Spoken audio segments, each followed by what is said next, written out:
E aí, beleza? Seja bem-vindo a mais uma aula aqui do Piada Matemática. Aqui quem vos fala é o professor Marcelo Pinheiro. E hoje nós vamos tratar ali para encerrar a nossa série de vídeos de revisões, ok? Nossa aula de hoje é focada aos alunos do nono ano. Nós vamos falar sobre probabilidade, média, moda, mediana, questões de áreas e volumes, ok? Volume, vamos fazer apenas um exercício hoje, que é de trabalhando com volume de paralelepípedo, ok? Nós temos já um vídeo sobre volume aqui no canal, dá uma procurada, esse é algo mais profundo, tá?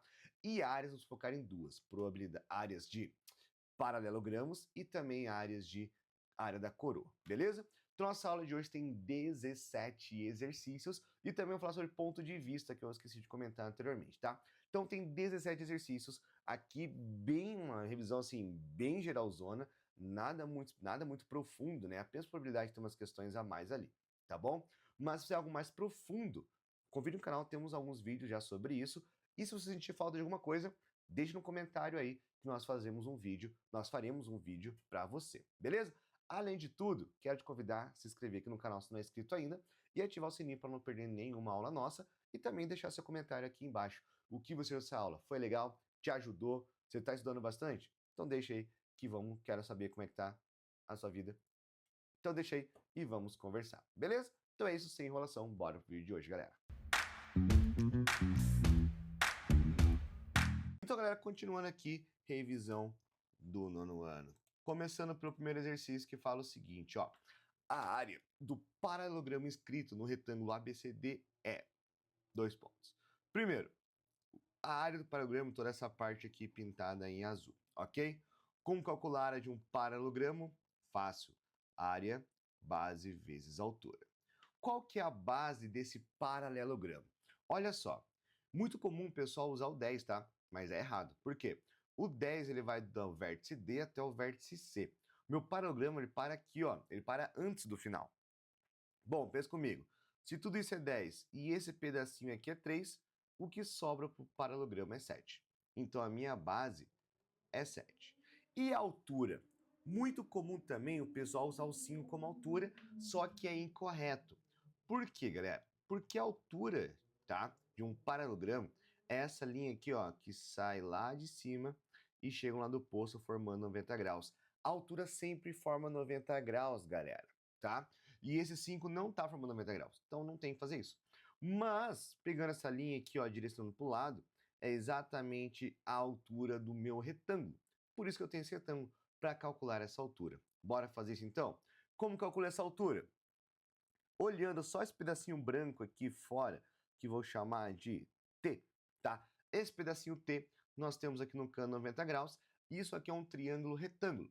Triângulo retângulo, conheço dois lados, quero o terceiro, eu uso Pitágoras, onde a hipotenusa ao quadrado é igual à soma dos quadrados dos catetos, beleza? Hipotenusa é o 5, então 5 ao quadrado é igual a 3 ao quadrado mais x ao quadrado, tá? 5 ao quadrado, 25. 3 ao quadrado, 9, mais x ao quadrado. Beleza, 9 está mais, passa menos, então x ao quadrado é igual a 25 menos 9. 25 menos 9, 16. O quadrado passa para o outro lado em forma de raiz. Então fica x igual a raiz quadrada de 16, x igual a 4. Pronto, achei a altura desse paralelogramo. Então agora é só calcular 7 vezes 4, que dá 28, alternativa D. Tome muito cuidado para você não usar o 10, porque 10 vezes 4 daria 40, tem a opção aqui. Tome atenção a isso. E outra coisa, né? Quando que eu sei que eu tenho que usar Pitágoras no meu exercício? Sempre que você encontrar um triângulo retângulo e você quer descobrir um dos lados, conhecendo os outros dois. Beleza? Vamos para o nosso segundo exercício de hoje, então. Tá? E esse exercício é o exercício de área da coroa, beleza? E ele fala o seguinte, ó. A via em torno da praça reproduzida na imagem a seguir deve ser asfaltada novamente. Sabendo que o diâmetro da praça, incluindo a via, é de 60 metros, ou seja, ele fala, deixa eu pegar o azul aqui, ele fala que dessa parte da pista até essa parte nós temos 60 metros, ok? E o diâmetro da área verde é de 50 metros, no caso é interno, tá? Então eu tenho dessa parte em verde até essa parte em verde, eu tenho 50 metros. Qual é a área total que será reasfaltada? No caso, galera, tenho duas formas de fazer aqui. Eu posso calcular as áreas do círculo separadamente e depois subtrair, ou posso usar diretamente essa equação aqui, ó, que é π, que é o raio quadrado maior, porque é um quadrado, menos o raio quadrado menor. Tem as duas formas de você calcular isso daí, tá? Primeiro, olhando a fórmula, eu uso raio. Ele me deu diâmetro, ou seja, o diâmetro maior é 60 metros. Como que eu transformo isso aqui em raio? Raio é a metade disso. Então, raio é 60 divididos por 2, que é igual a 30 metros. Lembrando que o raio sempre é metade de um diâmetro. E o raio menor, no caso, então, vai ser 50 divididos por 2, que dá 25 metros. Beleza? Agora é só aplicar aqui na equação. Área igual a 3,14, que multiplica 30 ao quadrado menos 25 também ao quadrado, ok? Então, a área será 30 ao quadrado, 900, 25 ao quadrado, 625. 900 menos 625 dá 275. Isso vezes 3,14 dá 863,5 metros quadrados. Essa é a área que será reasfaltada. Beleza? Galera, a área coroa é como se fosse uma moeda de R$1, tá? Professor, como que eu identifico a coroa, né? A área da coroa, como que eu sei que eu tenho que calcular isso? Pensa na moeda de R$1. A parte dourada da moeda de R$1 é a coroa da moeda. Então, quando você quer calcular a área daquela parte dourada, você vai calcular a área da coroa. Beleza? Continuando nosso terceiro exercício de hoje, tá? Lembrando que são 17, a lista é um pouco longa. Então, bora! Um cavalo está amarrado em uma árvore através de uma corda de 20 metros de comprimento. A área total da pastagem possui raio de 50 metros de comprimento. Considerando a área total da pastagem máxima do cavalo, determine a área não utilizada na alimentação do cavalo. Galera, essas linhas amarelas representam os raios desses círculos, tá? Essa linha menor é a corda do cavalo, né? Afinal, o cavalo está amarrado numa árvore aqui no centro e ele chega até aqui para comer. Então, essa parte aqui, ó, clara, é toda a região onde o cavalo fez a sua pastagem, fez a sua alimentação, né? E a parte escura é onde o cavalo não conseguiu atingir, tá? E a parte escura, o maior, no caso a linha maior, representa total, né? A área total de pastagem que nós temos ali. Então, a parte menor é o raio menor e a linha maior é o raio maior. Nesse caso, ele já nos dá que o raio maior é 50 metros e o raio menor é 20 metros. Aqui ele já nos deu o raio, agora é só aplicar a fórmula. Área, π vezes raiozão ao quadrado, menos raiozinho ao quadrado. Então, a área é igual a 3,14, que multiplica 50 ao quadrado menos 20 também ao quadrado.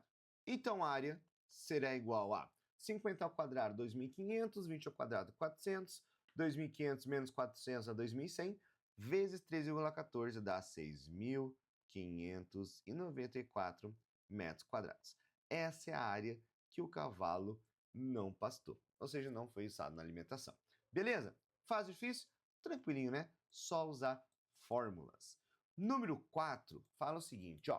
Uma sala tem o formato de trapézio isósceles com medidas 8 metros de base menor, 14 metros de base maior e 5 metros de lado. Quantos metros quadrados esse piso tem? Melhor, quanto quadrado tem o piso da sala? Bom, galera, pensa o seguinte comigo, tá?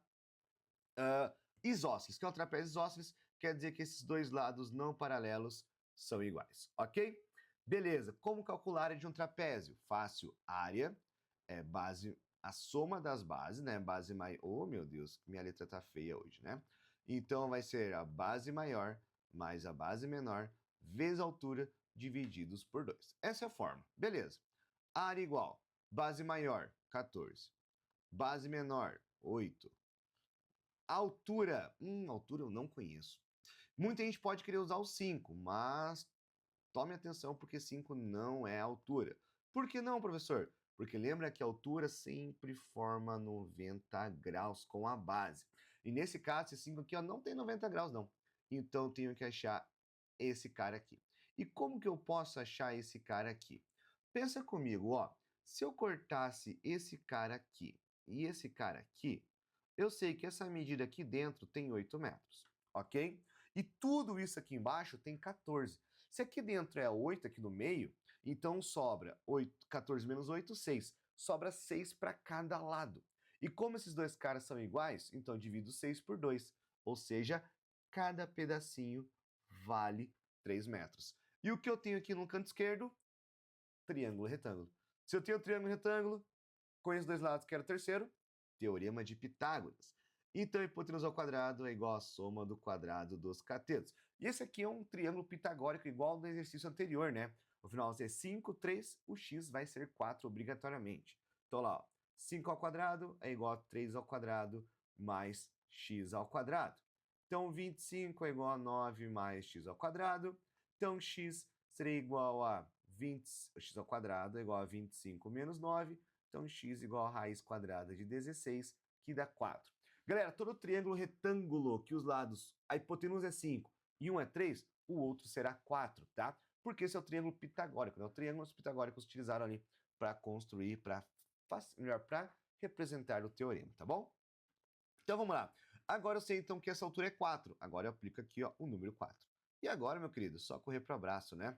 14 mais 8, 22. Então, tenho 22 vezes 4 divididos por 2.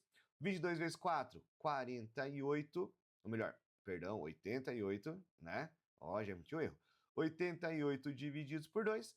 Então, a área é igual a 44 metros quadrados. Pronto, achamos a resposta final. Fácil, difícil? Até que tá tranquilo, não tá tão difícil não, né? Vamos para o número 5, e aqui começa questões de probabilidade. Vamos lá, probabilidade é legal, hein? Em uma central de atendimento, 100 pessoas receberam senhas numeradas de 1 até 100. Ou seja, probabilidade. Primeiro, o que é uma probabilidade? Probabilidade é uma fração, sempre. Embaixo o total e em cima quantos me interessam. No caso, eu tenho 100 pessoas, então embaixo o total é 100, ok? Uma das pessoas é sorteada ao acaso, se experimenta aleatório. Qual é a probabilidade de a senha sorteada ser o número de 1 a 20? Nesse caso, eu quero números de 1 até 20. Quantos números eu tenho? 20 números. Então, a minha fração é 20 sobre 100. Tem essa opção ali? Pronto. Letra C. Essa é a opção correta. Fácil ou difícil? Essa estava super fácil, né? Vamos para o número 6, então. Essa aqui também é de probabilidade, só que essa envolve um pouco mais de raciocínio. A queima de cana aumenta a concentração de dióxido de carbono e de material particular na atmosfera, causa alteração no clima e contribui para o aumento de doenças respiratórias. A tabela a seguir apresenta números relativos a pacientes internados em um hospital no período da queima da cana, escolhendo-se aleatoriamente um paciente internado nesse hospital por problemas respiratórios. Então, olha só qual é o meu objetivo aqui, galera. Meu objetivo é escolher aleatoriamente um paciente internado por problemas respiratórios causados pela queimada, ok? Então, o meu foco é apenas aqui, ó, na primeira coluna. Aqui está o meu foco, ok? Tudo que eu me interessa está nesse ponto. Lembrando que probabilidade é uma fração. Qual é o total aqui? 150 idosos, 150 crianças, tem um total 200 pessoas. Então, esse é meu total aqui, ok? A probabilidade de que ele seja criança. Então, o que me interessa? Número de crianças, que é de... Opa, não é 50, é 150. Então, o que me interessa aqui é 150, ok? Vamos para essa probabilidade aqui agora. Olhando aqui, ó, 0,26, 0,50, ele está em número decimal. Então, eu tenho que dividir esses valores. Para começar, vamos simplificar essas frações. Dá para cortar aqui, dividir, cortar os zeros, né? Fica 15 sobre 5, 20, e dá para dividir por 5 esses números. Ou seja, a tua probabilidade será igual a 15 divididos por 5, 3. 20 por 5, 4. 3 quartos. 3 quartos em número decimal é 0,75, portanto, a opção correta, letra E. Professor, como assim 0,75? Não consegui visualizar isso. Vamos fazer a continha? 3 divididos por 4. Não dá para dividir, coloco 0, 0, vírgula. Então, aqui agora fica 7 para dar 28. Já tenho vírgula. Opa, errei, né? Errei. Né? Então, aqui é 28, agora sim, sobram 2. Já tem vírgula com 0, agora é 5 para dar 20, 20 menos 20, 0, 0. Pronto, por isso que 3 vezes por 4 é 0,75, ok? Então, resposta certa, 0,75. Galera, probabilidade, nós sempre temos que pensar nesses dois casos. Quem eu tenho ao todo e quem me interessa, ok? Nesse caso, por que eu não pego o total de pessoas? Porque eu estou focando, escolhendo-se um paciente internado por problemas causados pelas queimadas. Então, o meu foco, o meu objetivo está apenas na ala da galera problema respiratório causado pelas queimadas. Então, ali está o meu objetivo, ali está a minha análise. Por isso que o meu total é 200, que eu estou focando apenas naquela coluna. Beleza? Vamos para o número 7, então. Um cadeado está protegido pela combinação dos números em 3 cilindros de 0 a 9, ok? Cada um. Qual é a probabilidade de, em uma única tentativa, se acertar uma senha formada apenas por números pares? Beleza. Vamos pensar o seguinte. Ele fala pra gente que nós temos 3 cilindros. Então, eu vou criar aqui, ó, 3 espaços, ok? E eu vou montar em cada espaço a probabilidade para cada cilindro. No primeiro cilindro, quantas opções eu tenho de números? Ele vai de 0 a 9, portanto, eu tenho 10 opções. Então, aqui embaixo é 10.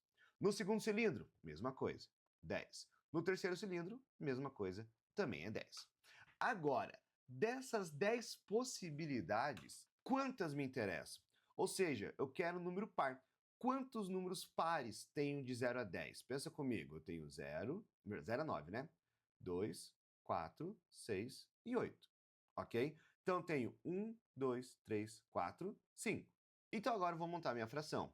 5 sobre 10, 5 sobre 10 e 5 sobre 10 também.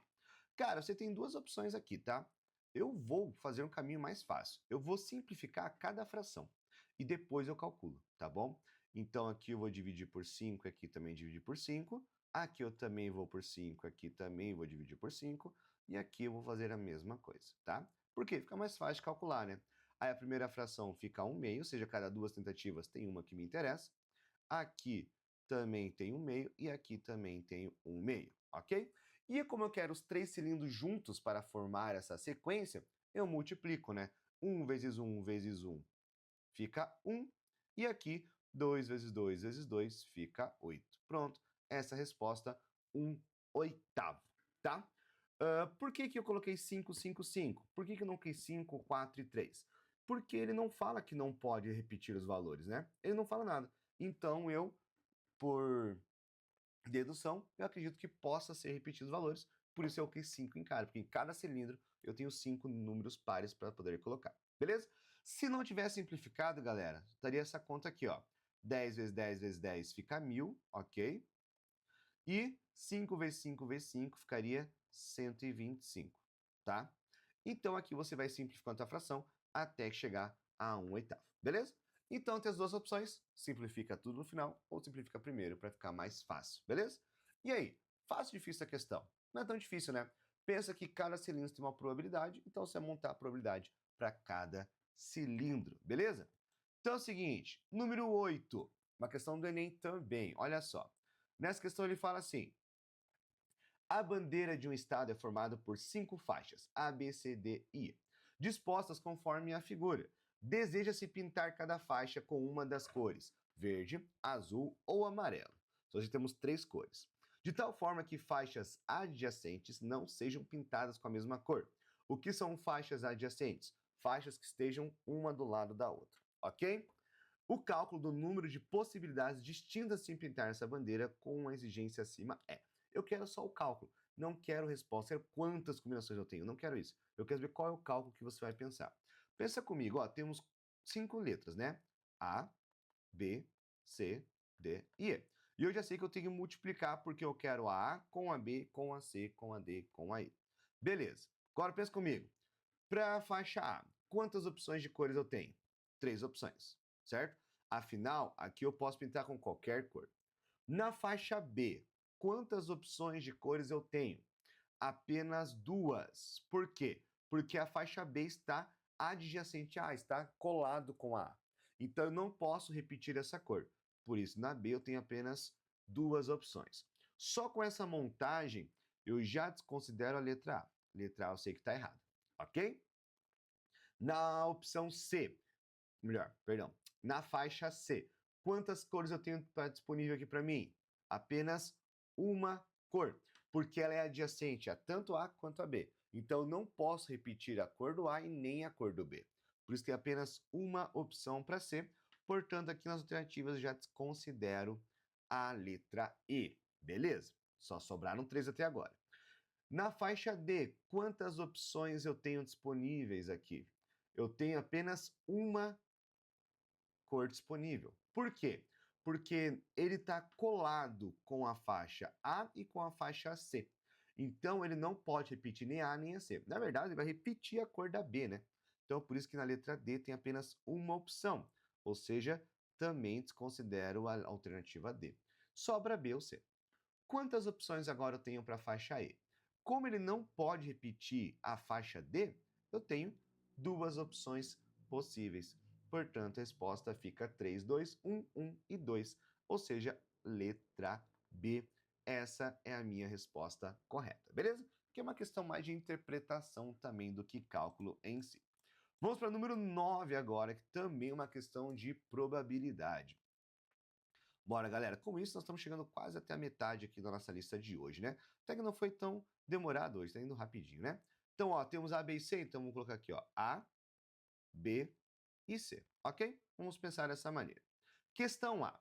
Uma urna tem 30 bolas, 8 amarelas, 9 azuis e as demais verdes. Na retirada sucessiva de duas bolas com reposição, ou seja, vou pegar minha primeira bolinha, vou olhar e colocar de volta, tá? Qual é a probabilidade de, letra A, as duas bolas serem verdes? Pensa comigo.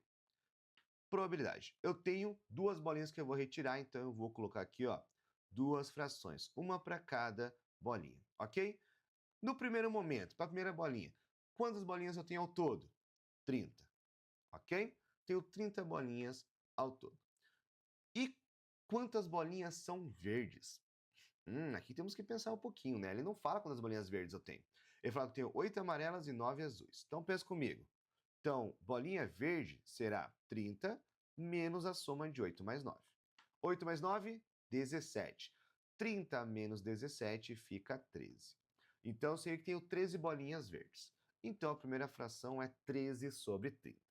Já na segunda fração, né? Também é uma bolinha verde. Quantas bolinhas tem ao todo? 30 novamente. Por que 30? Porque ele pegou a bolinha, olhou e colocou de volta. Isso significa com reposição, ok? Você colocou essa bolinha de novo lá dentro. E eu continuo com 13 verdes, já que eu coloquei de volta lá dentro. E agora é só multiplicar. 13 vezes 13, 169. 30 vezes 30, 900. Pronto. Então, a minha probabilidade é 169 divididos por 900. Beleza? Essa é a probabilidade de serem duas bolinhas verdes. De 900 combinações que podem acontecer, eu tenho 169 combinações de bolinhas verdes. Beleza? Fácil ou difícil? Fica tranquilo, né? Vamos ver aqui agora na letra B. Na letra B eu quero saber a probabilidade de uma ser azul e a segunda ser amarela. Então, novamente, tenho duas frações, tá? Primeira, 30 bolinhas ao todo. Quantas são azuis? 8. Segunda, 30 bolinhas ao todo. Opa, inverti, né? Eu tenho 9 azuis. Ó, já ia errar. 9 azuis. E quantas tenho amarelas aqui? São 8 amarelas. E agora eu multiplico as duas. Para facilitar a nossa vida, o que eu vou fazer? Simplificar essas frações, né?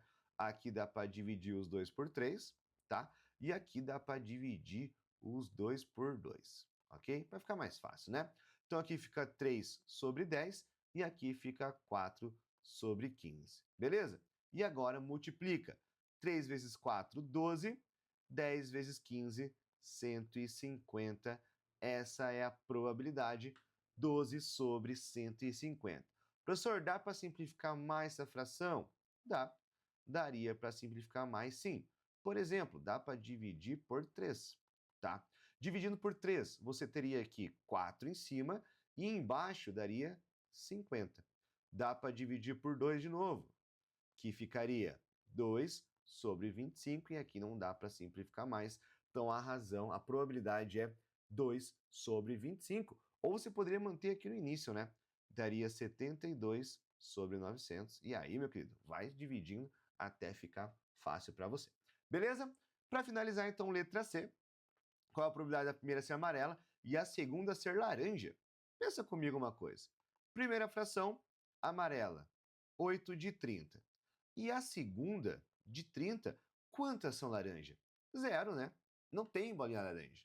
Então, na verdade, essa probabilidade aqui ela é zero. Não tem como ela acontecer.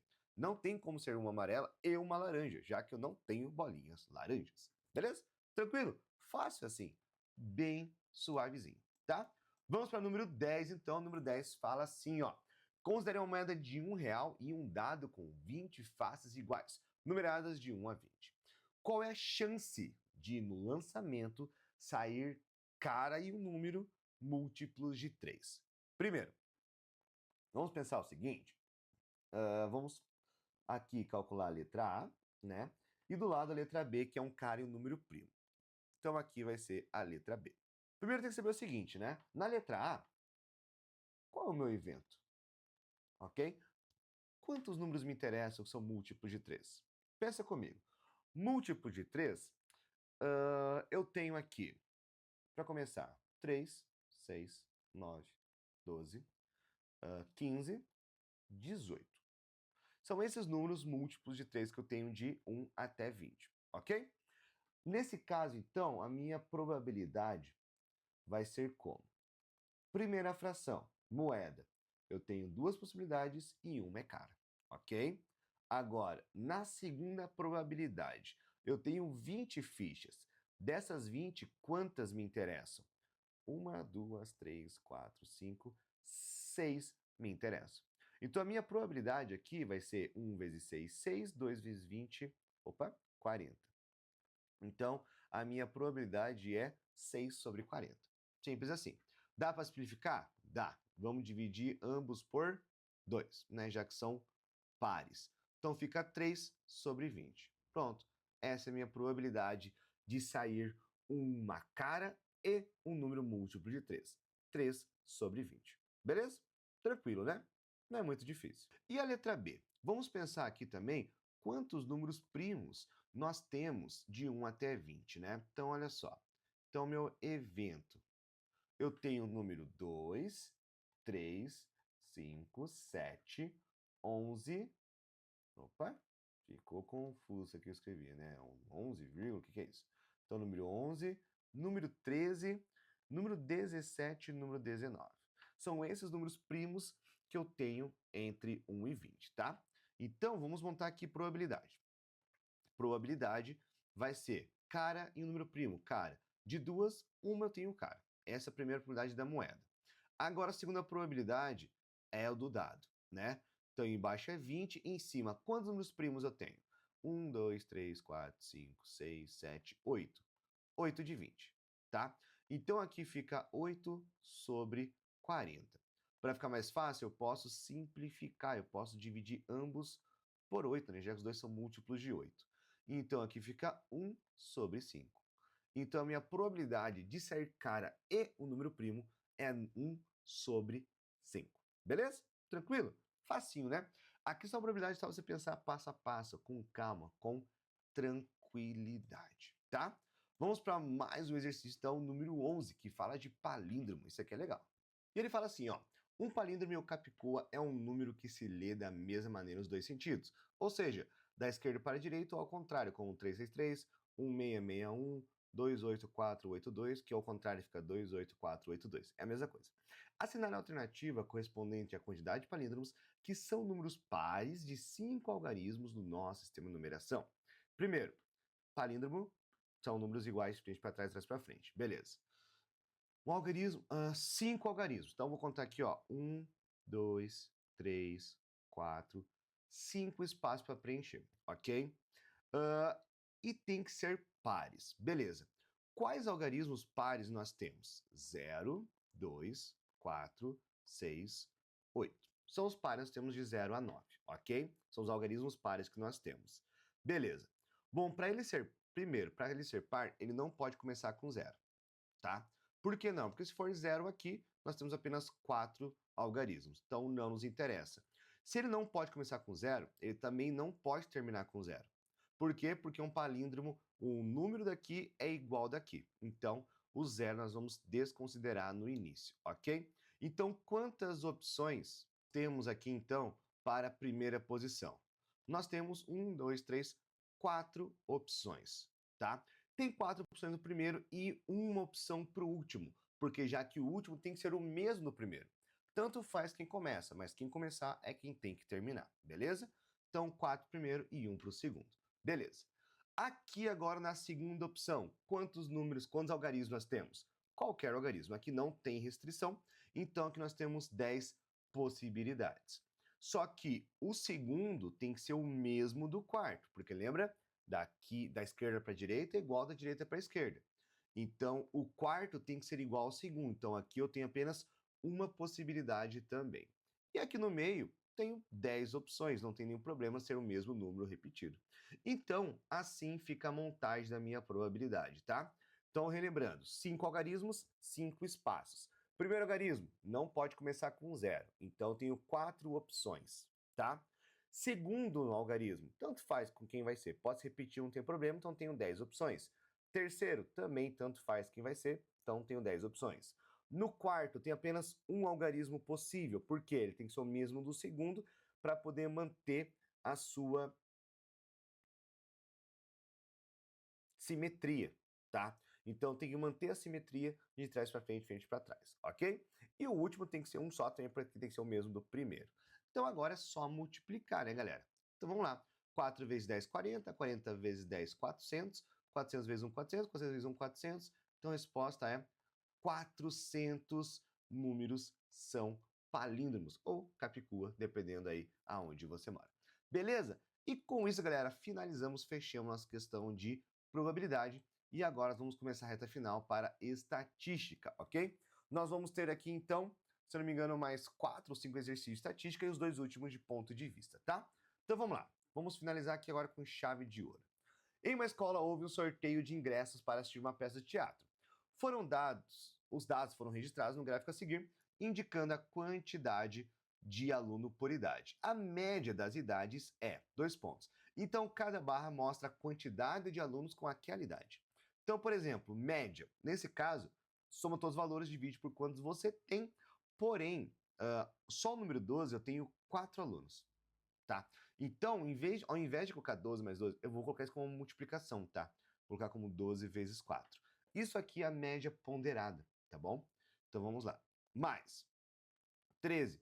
13 está no 5, então fica 13 vezes 5. Mais 14 está no 3, 14 vezes 3. Mais 15 está no 1, então fica apenas 15 vezes 1. Mais 16 está no 4 também, então 16 vezes 4. Mais 17 está no 5, então 17 vezes 5.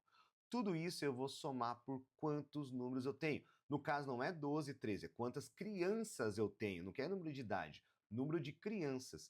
Então, nesse caso, é 4 mais 5 mais 3 mais 1 mais 4 mais 5, ok? A quantidade de vezes que o meu número repete é quantos números eu tenho, ok? Então, agora fazendo essa conta, nós temos aqui em cima 319 e aqui embaixo 22. 319 dividido por 22 dá um valor de 14,5. Essa é a média das idades, portanto, letra D. Beleza? Galera, você pode colocar lá 12 mais 12 mais 12 mais 12, mais 13 mais 13, pode, não tem problema, que a média aritmética é simples, tá? Mas a ponderada serve para você encurtar esse raciocínio, tá bom? Então, no caso, é assim que nós resolvemos. Número 13, vamos lá. Número 13 fala o seguinte: o gráfico apresenta a quantidade de gols marcados pelos artilheiros da Copa do Mundo desde a Copa de 1930 até 2006. A partir dos dados apresentados, qual é a mediana das quantidades de gols marcados pelos artilheiros na Copa do Mundo? Primeiro eu vou aqui preencher os dados, não sei se está muito bem, muito legível aí para vocês, eu vou só escrever os valores, tá? Então, primeiro, 1930 temos 8 gols, tá? Depois, aqui no meio nós temos entre 4 e 6, 5 gols, tá? Depois, entre 6 e 8, nós temos 7 gols, tá? Depois, lá em 90, nós temos 9 gols, ok? Depois, nós temos aqui, ó, 11 gols, tá? Depois do 11, nós temos lá em cima 13 gols, ok? Depois dos 13, nós temos aqui embaixo com 4, tá? Depois do 4, nós temos aqui no meio com 9 também. Depois do 9, nós temos aqui do lado com 10, tá? Depois do 10, nós temos aqui embaixo com 7 de novo.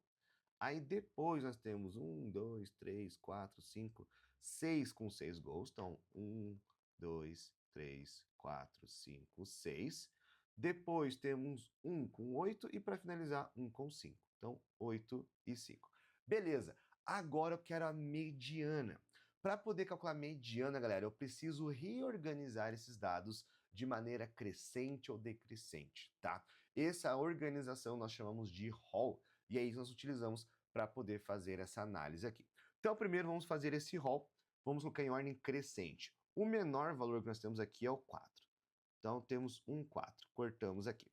Depois do 4 vem o 5, nós temos 1, 2, 5. 1, 2. Temos 2 5. Depois do 5 nós temos o 6, nós temos 1, 2, 3, 4, 5, 6, 6, número 6. Então vem 1, 2, 3, 4, 5, 6, número 6. Depois do 6 vem o 7, nós temos 1, 2 7. 1 e 2. Depois do 7 vem o 8, tem 1, 2, número 8. Então, 1, 2. Depois do 8 vem o 9, que aparece uma, duas vezes. 9, 9. Depois do 9 vem o 10, que aparece apenas uma vez. Depois do 10 vem o 11, que também aparece apenas uma vez. Depois vem o 13, que aparece uma vez só. E finalizamos nossa organização. Mediana é o valor central. Nesse caso, quantos números nós temos? Ó, 1, 2, 3, 4, 5, 6, 7, 8, 9, 10, 11, 12, 13, 14, 15, 16, 17. Tenho 18 dados, tá? Então, a mediana está no meio da posição entre o 9 e o 10. Então, 1, 2, 3, 4, 5, 6, 7, 8, 9, 10. Isso, né? 1, 2, 3, 4, 5, 6, 7, 8, 9, 10. Então, tá aqui, ó. Mediana tá aqui no meio, tá? Porque olha só, 1, 2, 3, 4, 5, 6, 7, 8. 1, 2, 3, 4, 5, 6, 7, 8. Então, aqui é o meio, entre 6 e 7. Então, a minha mediana é 6 mais 7 divididos por 2, que fica 6,5 gols. Essa é a mediana, 6,5 gols, beleza? Então, para calcular a mediana, você precisa organizar os seus valores em dado crescente ou decrescente, tá? Número 14 vai falar o seguinte, ó. Observe o levantamento anual feito por uma gráfica. Relacionando a quantidade de panfletos vendidos a microempresas, o eixo vertical, com a frequência absoluta, eixo horizontal. Indique a média anual dos panfletos vendidos a cada empresa por essa gráfica. Então, se eu quero a média de panfletos, esses 50, 75, 100 é quantos panfletos, né, quantas empresas compraram aquele tanto de panfletos. Então, por exemplo, ó, 1.000 panfletos. Quantas empresas compraram 1.000 panfletos? 50. Então, o número 1.000 se repete 50 vezes. Eu não vou precisar calcular, imagina escrever 1.000 50 vezes, não preciso. Eu vou fazer assim, ó, 50 vezes 1.000, ok? Mais 75, 500 panfletos. Então, tenho 75 vezes 500. Mais, agora aqui, 2.000 panfletos, é 100 empresas. Então, calculo 2.000, ou melhor, vamos manter a mesma ordem, né? Primeiro vem o 100. Então, 100 vezes 2.000. Mais 125 é 1.500. Então, 125 vezes 1.500. Mais o 150, que está lá em 3.000. Então, 150 vezes 3.000. Tudo isso divididos por quanto, né? No caso aqui, nossa, que linha feia. No caso aqui, galera, a minha soma, né, ou melhor, quantidade de empresas que eu tenho, vai definir quantos valores eu tenho. Então, eu vou somar os pesos, né? Os pesos são as quantidades de empresas que nós temos aqui. Então, 100 mais 125 mais 150, ok? Fazendo essa conta, galera, em cima nós teremos o valor de 925 mil, ok? Divididos por 500. É isso que nós temos, ok? Agora, para começar, para ficar um pouco mais fácil, eu divido, né, melhor, simplifico, corto zeros com zeros, fica 9.250 divididos por 5. Isso aqui dá 1.850. Então, essa foi a média anual de panfletos vendidos para cada empresa, uma média de 1.850 panfletos. Beleza? Fácil, difícil? Tranquilinho, né? Média é bem fácil de calcular. Número 15, essa questão é um pouquinho mais chatinha de fazer, que é a questão de volume, tá? E essa questão aqui, galera, nós vamos falar apenas a única questão de volume de hoje, tá? Então vamos lá. A água de um reservatório na forma de um paralelepípedo retângulo de comprimento 30 metros e 20 metros de largura atingia a altura de 10 metros. Com a falta de chuvas e o calor, 1.800 metros cúbicos da água do reservatório evaporaram. A água restante no reservatório atingiu a altura de 2 pontos. Bom, primeiro, aqui eu falo de volume, né? Primeiro, vamos saber quantos metros cúbicos de água tinha no início, tá bom? Então vamos lá. Volume, deixa eu pegar aqui, fazer 3 cores agora. Volume é comprimento, deixa eu trocar em vez de ABC, colocar o seguinte, ó. Comprimento vezes largura vezes altura, tá? Volume, comprimento, 30. 30 vezes 20 vezes 10. Então, volume é igual 30 vezes 20, 600. 600 vezes 10, 6.000. Então, tinha 6.000 metros cúbicos de água, ok? Com isso, 1.800 metros, evaporaram. Então, na verdade, ó, de 6.000 metros cúbicos, menos 1.800, eu tenho quanto aqui? 4.200 metros cúbicos. Esse aqui é o novo volume de água que eu tenho. Depois da evaporação, esse é o volume que eu tenho. A questão é, quando evapora a água, o que muda, tá? Deixa eu desenhar aqui, fica mais fácil de vocês entenderem. Ó, então aqui eu tenho esse reservatório formado de paralelepípedo, ok? Ele estava até a tampa de água, estava tudo cheio. Quando a água evapora, a água diminui o nível, né? Ela começa e ela passa, deixa eu pegar o azul, ele passa a atingir isso aqui, ó, tá? Isso aqui agora é o volume de água que eu tenho. A única coisa que muda é a altura desse reservatório, né? Então, na verdade, eu vou usar a mesma equação. Eu vou continuar com a equação do volume, onde o volume é comprimento vezes largura vezes altura. O comprimento e a largura não mudaram, continuaram o mesmo. A única coisa que mudou foi a altura da água e o volume, consequentemente. E agora o meu volume é 4.200. Então eu quero saber qual que é a altura que gera o 4.200. E eu vou pensar o seguinte, ó. 4.200 é igual a 30 vezes 20 vezes a altura, porque é a altura que mudou apenas. Vamos lá, 30 vezes 20, 600. Então, 4.200 é igual a 600 vezes a altura. 600 está multiplicando, passa dividindo. Então, volume não, perdão, altura, né? Então, a altura nada mais será que 4.200 divididos por 600. Pronto. Agora, corta os zeros. 42 divididos por 6 dá 7. Então, a altura da altura, oh meu Deus, a altura de água que nós temos agora é de 7 metros. Pronto, é assim que se faz. A questão principal é você entender essa questão, que quando a água evapora, o volume diminui, quer dizer que a única coisa que muda é a altura. Então, a sua estrutura é a mesma. A única coisa que muda é o valor da altura para mudar o volume. Beleza? Tranquilo? Então, agora vamos finalizar com os dois exercícios, que não são de cálculos, apenas ponto de vista. Opa! É apenas a forma que você vai enxergar a sua figura, tá? Encerramos por aqui daí. Os alunos de uma escola utilizaram cadeiras iguais a essa da figura para ter uma aula ao ar livre. Ao final da aula, a professora solicitou que os alunos fechassem as cadeiras para guardá-las. Depois de guardadas, os alunos fizeram um esboço da vista lateral da cadeira. Vista lateral, ou seja, eu vou olhar do lado.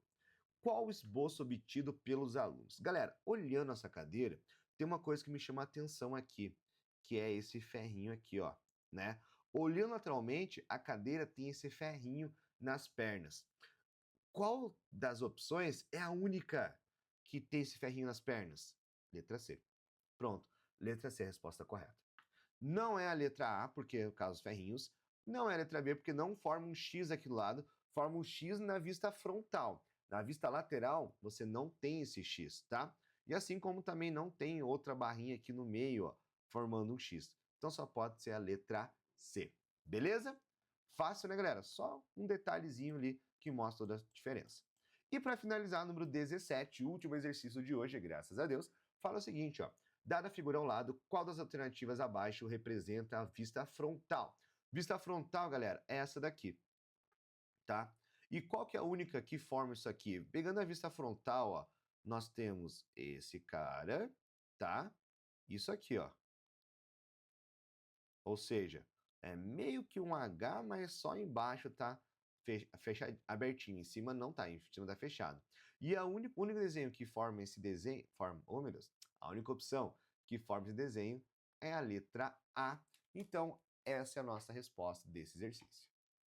E é isso aí, pessoal. Espero que essa aula de hoje tenha te ajudado, tá? Nosso objetivo aqui é sempre facilitar a matemática para você, beleza? Ajudou? Deixe nos comentários e quero te convidar a deixar seu like nesse vídeo se não deixou seu like ainda, beleza? Afinal, comentando, deixando seu like, se inscrevendo, você mostra pro YouTube que o nosso canal é relevante e ele entrega esse vídeo para mais pessoas, tá bom?